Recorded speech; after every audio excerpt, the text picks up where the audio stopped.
Hello and welcome to our Ask the Expert this week. We have the wonderful Barbara Kidson from Cogent Financials with us. Thank you for joining us today because we are talking all things mortgages. So I can sell and buy your house for you, but Barbara is the lady that can sort all the finance out for you. And today we want to jog and bust all those words, phrases, unfamiliar things that we're not quite sure on. You'd agree, wouldn't you? Yes, absolutely. Hello, and thank you very much for having me. You're welcome. It's great to have you. Now, Barbara works really closely with House and Home, but today we wanted to really break through the getting mortgage ready. Things have changed an awful lot, haven't they, in the weeks, months, years recently, but really quickly legislation changes, and there's lots of words that people don't understand, and they think that house buying and selling sometimes is easier than perhaps it is. And I think you're going to incite us into the top tips of getting mortgage ready. And this can apply if you're a first-time buyer, a homeowner, an upsizer, a downsizer, anybody, because these are documents that are really needed. Yeah. So go on. I'll do my best. So I will help myself with the notes I prepared. First of all, I would start with getting your credit score in check. Very, very important. There are a few agencies out there where you can just register and get your free credit score. Yeah. I use and prefer to use a credit agency called Check My File. Yes. Because it checks across 3 agencies: Experian, TransUnion and Equifax. So it gives me a very good picture of where my clients are. Yeah. But first of all as well, make sure you registered on electronic roll. That's a very quick and easy win at the address you live at. And that's simply by going onto your local authority website, putting yourself on the electoral roll. It will increase your credit score. It gives you viability. And it takes minutes. It takes minutes to do it. It's nice and easy. And then if there is any credit outstanding, it's making sure that you maintaining this at a very low level. Or if possible, just repay it completely. Yeah. I would much rather have a client who does have a lower score because there is no credit utilization, rather than having a client where that utilization is quite high. And by that we're talking credit cards and car finance. Personal loans. Klarna is the big one these days. Try and avoid.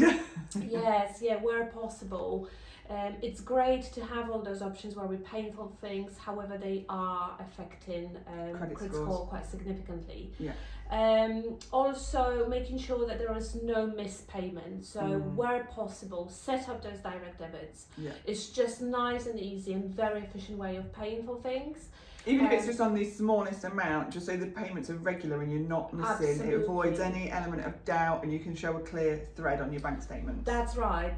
Very important because even one missed payment will have a negative effect on that report, and then it takes months for it to be cleared of the report as well. Yes. So second thing I would say is set your paperwork, get your paperwork ready. And I know and I do appreciate this is a big one, and not everyone likes this bit, unfortunately. No. But we do need the paperwork. It's like being a plumber and not having tools to work with. Okay, exactly. So that's paperwork is my tool.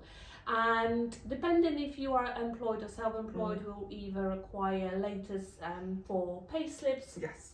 P60 for the latest year. Corresponding bank statement, so we need to see that this salary is going in and your general outgoings are coming out of the account. If you are self-employed, limited business, that's slightly different. Limited businesses will normally ask for 2 to 3 full years of full accounts. Yes. So sort of then make your accountant aware if you've got an accountant, because your accountant will help you hugely through this process. And I am happy to liaise with accountants as well. So quite often I just need a permission from the client to speak with the accountant. On their behalf. And it takes the pressure off. It's another thing done that you've not got to worry about. Absolutely. If you are self-employed, it will be SA 302s and corresponding tax year overviews. And again, I do ask for business, latest 4 months of business bank statements, just to make sure that business is thriving.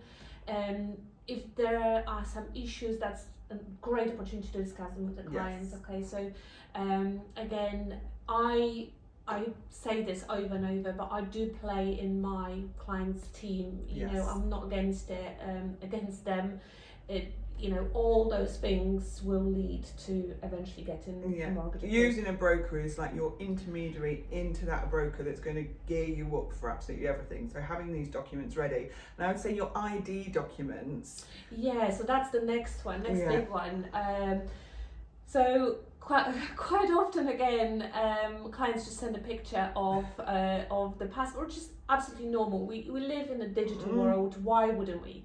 However, I think with world going digital, I think that's lenders' only way of verifying the client, and they are very specific on wanting PDF copies in actual size of the document. And seeing both sides of... Correct, yeah. So passport, it's fine, is where the photo is. With driving license, quite often both sides. That's it. And it's making sure they're in date. So many people don't know that driving license expire. I know. They do. Yes, that, and also incorrect address invalidates the document license, as well. So very rarely now, but it does happen sometimes. People don't have either passport or driving license, and then we need to go back and birth certificates. Perfect. Straight back to birth certificate.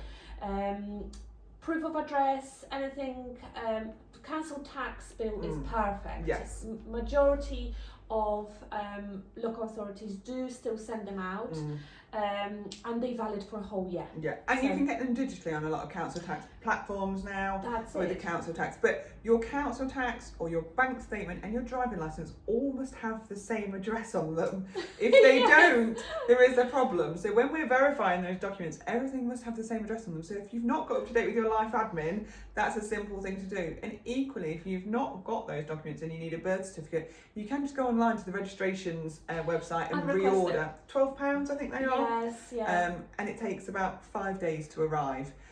It's worth it. Even if you can't find it, stop scurrying in boxes. Yeah, it's nothing to worry about. Again, you know, that's the whole idea, to prepare our clients for the process. So all those documents will be one way or another available to you. So very important. Another way of proving address, it's bank statements quite often, or utility bills. And you can download your bank statements mostly online, so you don't need to go into your bank or anything like that. Get your online banking set up, because that will save you a load of time going into your bank. And sometimes the banks are now charging for paper statements. I know. Yeah, if you've got it online on your thing, you can download and print them. And again, if you're struggling with that, I am very happy to help. It takes, you know, sometimes my clients have got more access than they think they have, and it's just a quick conversation of, you know, and showing them how it's done. Yes. Thirdly, get your numbers right before an application. Budget is everything, and it is important to sit down and face this with simply sometimes writing it down. What you know, what's coming in, what's going out. Yes. You know, it's surprising, unfortunately, still how many people live without a budget. So understanding how much I have every month, how much money is coming in, and what that main outgoings are, it's an absolute key, because that will then help us establish everything else around. Paints the picture, doesn't it, to start you off and get you very early on. And again, it's something I'm happy to help with. So I see clients at different stages of the process. I see very young clients who have no idea where to start, who still live at home and need a little bit of help with budgeting. Financial education isn't at school, is it? And it's shocking. It isn't. It is, yes. It is. Bane of my life. However, that's something absolutely brokers, as a broker, I feel responsible for that, and you know, I need to understand that my clients are happy with with their finances. So I'm happy to help on that front as well. Yeah, absolutely. So that's that really when it comes to sort of the main three. So I think credit, ID documents. You will be asked for ID documents to anybody that is a legit broker, because you're going to need it to take. We need to know that we're dealing with the right people and the right person. Credit, knowing your credit score, knowing your credit file is really helpful to you. And then if you're self-employed, make sure you've got your accountant on board with all the details that you need. It seems a lot, but it stands you in good stead to make the process seamless. That's it, and it's a good start then. Yeah, definitely. It's that information gathering stage, and that can take a couple of weeks. So if you're then actively viewing houses and then want to knee-jerk into a mortgage, and the first thing you're going to be asked by an estate agent is, have you got an agreement in principle and can we see your proof of funds? You then haven't got them. But if you've got a broker, someone like Barbara, working in your corner, working for you as part of your team to get you over the line, then it is absolutely. Another thing is we don't charge at the point of that initial conversation, so I think it's very important to get your ducks in a row. Yeah, absolutely. In that respect, it makes you more attractive. I don't know if you would agree, but I feel like it makes you more attractive as a buyer. Yes. I think you're being taken more seriously. Would you agree? You completely can tell a buyer that has done all of their homework and got this in place to a buyer that is just looking and viewing and not done any of that. And really, as a responsible agent, I wouldn't let somebody that hasn't really got that level of understanding, organisation be viewing houses, because it's negligent to them and to your client and to the seller that's selling that they're viewing houses. So I think being mortgage ready is the key in this. It's like making my seller's sale ready. Everybody has an obligation to complete their paperwork before they take it to that next step. Now, I think the other thing that comes up regularly when I'm dealing with clients is the difference between, I think there's a bit of an old school thinking that if you bank with a certain bank, then they do your mortgage. But we use a broker to do, loyalty isn't necessarily a winner in this game. And you get two sorts of brokers. You'll get a broker that can look at part of the market and then a whole of market broker. That's right, yeah. So like you said, using your own bank is a bit of misconception. You absolutely don't get anything for loyalty, which is very sad, really. If you think about it, some people bank with same bank for 30 years. So yes, so brokers. So we call ourselves whole of the market brokers, which means that we don't work for a specific bank or building society. We work for our clients on their behalf, and we have access to majority of the products on the market. That's how we have to word it according to FCA. Okay. Which means is, what it means is, in the layman's terms, is basically you come into us, we look at your circumstances, we've got search engines, we understand the criteria, we understand special needs that this particular client might have, and go away and find the product that suits client the best. So sometimes it might not even be the cheapest product. We might, client might be a first-time buyer who's buying shared ownership, who's a single person with a very small deposit. Straight away there is various criteria there that and only certain lenders that would lend on that particular model, which might not be attractive to another lender. For example. Now, there are also advisors who have restricted access to the market, which is, it could be something like 2, 3, 4, 5 lenders they have access to. Quite often those. So I think as a consumer though, that's not going to give you the best opportunity. No, it might sometimes be a no, because they're not going to get accepted by those 5. You might have to go to a more bespoke lender. I do happen to come across clients sometimes who have been told no in the past and thought, oh, I can't get mortgage ever. And then we sit down and I explain the difference and find out a bit more, and I learned that obviously what's happened was that they've seen restricted market broker who just couldn't help them with what they had available. Stuck very quickly, aren't you? That's it. And it knocks your confidence as a buyer, because you think, I've been told no, and nobody likes being told no, and then you think, oh, I'm just stuck renting, or I'm stuck at my parents because I've not looked at it, or I'm self-employed. So anything that spits out of the normal model, sometimes you can feel like I can't buy a house. And then we've got advisors who basically sit in branches. So we've got our NatWest, Halifax. those who still have got branches. Not many. Not many left, but so you can phone them up. You know, if you're banking with Lloyds, you can phone them up and ask for an appointment with mortgage advisor. Or anybody else, but of course they are not comparing deals with anybody else. They're just selling their telling product. you, They just and quite often they won't give advice. They will only tell them about the product. They can't give advice. They're restricted by that, which is hard because it's a really, as we can say, we've covered a lot in this just now, but there's a lot to navigate and take in. And if you're not given the advice to back it up, how can you make an appropriate decision, I would say? Yeah, and this is not to scare anyone. I just think, like with anything, buying a house is such a big purchase. It's probably one of the biggest liabilities one might have in their whole life. So why would you not take advice? Why would you not, use someone like myself to help you, guide you through that whole process? It might well be that it's a simple, straightforward case, and you walk in or have a conversation with your NatWest, Halifax, Nationwide, and all will be fine. Yes. But if we do have a bit more bespoke cases, unfortunately, this might be a no, and then you kind of absolutely. Your confidence is not to put you off, but actually speaking to an independent broker. It's going to give you a broader view, isn't it? Absolutely, yeah. I like that. So I think that this comes up regularly, and I don't think it's well known. I think if you're in industry, we hear probably lots more than what the consumer does. They think that they've pushed all these messages out to consumers, but I think it's still very kept within industry. So there are different deposit levels that you need with a mortgage, and there are such things as zero deposits out there now for certain sectors of the market, and you can go from 0 to 25. You can put even more in if you want to, but typical sort of deposits that are required are 10, 15%, 20% for a normal residential purchase. If you're a buy-to-let client, you'd be looking at minimum of 25%. That's right. Deposit.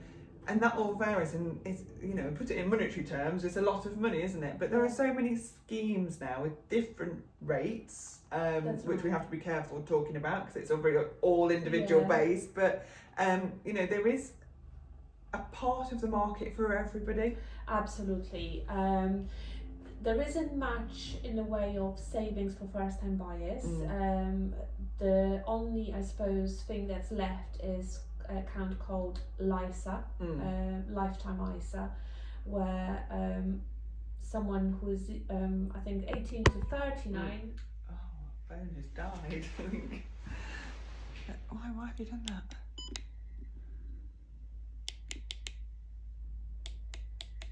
There we go. Oh, why are you spinning? Oh, it's having a spin. It's having a hissy fit. Standard. It's okay. We can. Is it because you're dying on me? Go on, carry on. I could cut it. So yes, LISA, which is a savings account. Anyone who's 18 up to 39 can open an account, and basically for every £1,000, government is topping it up with 25%. Okay. So that's but account needs to be in place for a minimum of 12 months before you can use it towards a purchase. Right. Alternatively, you can carry on paying into it and use towards retirement, basically. Okay. The only thing, obviously, Help to Buy ISAs are not longer a thing, which is a shame. Yes. Now deposit could be savings on various ways. It could be inheritance, it could be gifts, it could be absolutely anything. It could be a loan, believe it or not. You can take out a personal loan, and use it as a deposit. There isn't many lenders who accept this form as a deposit, but there are. Right.